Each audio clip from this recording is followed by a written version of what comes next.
Les infrastructures représentent le principal domaine de concentration de l'aide européenne en Haïti pour la programmation de la période 2008-2013. Des 753 millions d'euros représentant le montant total de la coopération de l'Union européenne en Haïti, au 30 octobre 2011, 281,5 millions d'euros sont alloués aux infrastructures, ce qui en fait le premier secteur de l'aide européenne. Les infrastructures sont à la base du développement et l'amélioration des routes constitue l'une des démarches importantes pour la relance économique du pays. En ce sens, les travaux de la route nationale numéro 3 représentent le plus grand chantier actuellement en cours en Haïti. Ces travaux d'infrastructure devraient permettre de relier Port-au-Prince, la capitale d'Haïti, à la deuxième ville du pays, Cap-Haïtien, en 3 heures. Avant, il fallait compter 8 heures. Aujourd'hui, la moitié de cette route, qui relie 3 départements, est déjà achevée. Les travaux de la RN3 ont débuté en décembre 2005 sur le tronçon qui va de Port-au-Prince jusqu'à Mirebalais. Le tronçon entre Mirebalais et Hinche, les travaux ont commencé en novembre 2008. Et la dernière partie qui va aller de Hinche jusqu'à Baillière-Battant, c'est-à-dire juste à l'entrée de Cap-Haïtien, on pense que les travaux devraient commencer en 2012. Ce sont des travaux de réhabilitation, c'est-à-dire que la route était vraiment en très mauvais état. Il a fallu refaire la fondation, la couche de base et toute la couche de roulement. À certains endroits, élargir la route, refaire le tracé. Ce sont vraiment des travaux fondamentaux qui changent l'ensemble de la structure de la route. Ouais. Depuis la construction de la RN3, les accidents ont considérablement diminué.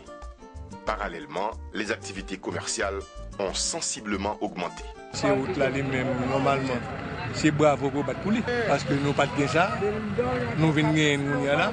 Moi-même, nous avons fait deux voyages depuis 8 heures. Réfléchis, regardez dans le monde pour qu'il est là toujours. La route comme la RN3 est très importante pour toute la population qui vit autour de cet axe-là.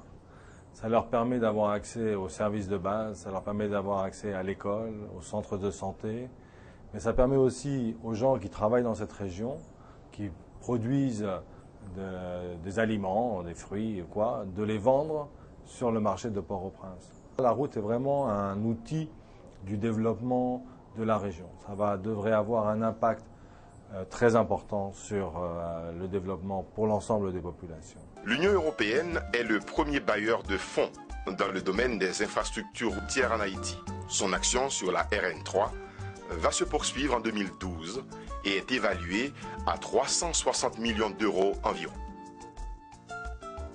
Pour assurer la durabilité de ces investissements routiers, l'Union européenne agit également dans l'appui institutionnel au ministère des Travaux publics et subventionne le Fonds national d'entretien routier. Parallèlement à cet axe routier, l'Union européenne a fourni des fonds pour la construction de rues dans des villes secondaires du pays. Les villes de Terry-Rouge, Quartier-Morin, Limonade, Trou-du-Nord ont bénéficié de ces fonds. Les impacts de ces projets sont nombreux. Outre le commerce et le tourisme qui connaissent un nouvel essor, les Haïtiens peuvent aussi se déplacer plus facilement pour se rendre dans des centres de santé. La justice et les tribunaux sont plus à la portée des populations. Avec ce nouveau local, nous n'allons pas dire que tout a changé, mais beaucoup de choses ont changé. Pour le financement du projet, c'est l'Union européenne. Nous devons remercier les responsables de l'Union européenne, mais nous voyons que l'Union européenne non seulement a débloqué les fonds, mais nous apprécions vraiment le travail qui a été réalisé. L'Union européenne agit également pour améliorer la vie quotidienne des Haïtiens en favorisant l'arrivée de l'eau dans des régions où le précieux liquide était d'une grande rareté. Évidemment, en ville, où résout le problème de l'assainissement, on résout le problème de l'eau. Mais son gros pas. Côté que le système Limonade là qui était 200 abonnés, qui va passer à 2000 abonnés, dans le cadre de prévention contre choléra, contre typhoïde, contre dysenterie, et ça a de grosses utilités. Au Gonaïve, à Quartier-Morin, à Limonade, à Caracol ou Olympé, la réhabilitation du système d'adduction d'eau potable et des travaux d'assainissement des quartiers ont permis de changer l'image des villes et des villages, ainsi que le quotidien des Haïtiens. Du temps passé, centre-ville là était dans un état critique, il était infréquentable pour pas pénétrer. Et journée aujourd'hui là, et n'importe qui monde qui vient que il là dans un état normal, très propre, on monde qui vient habillé, vient dans fête là, vient visiter commune là, ou après il traite vraiment représentatif par rapport à le passé.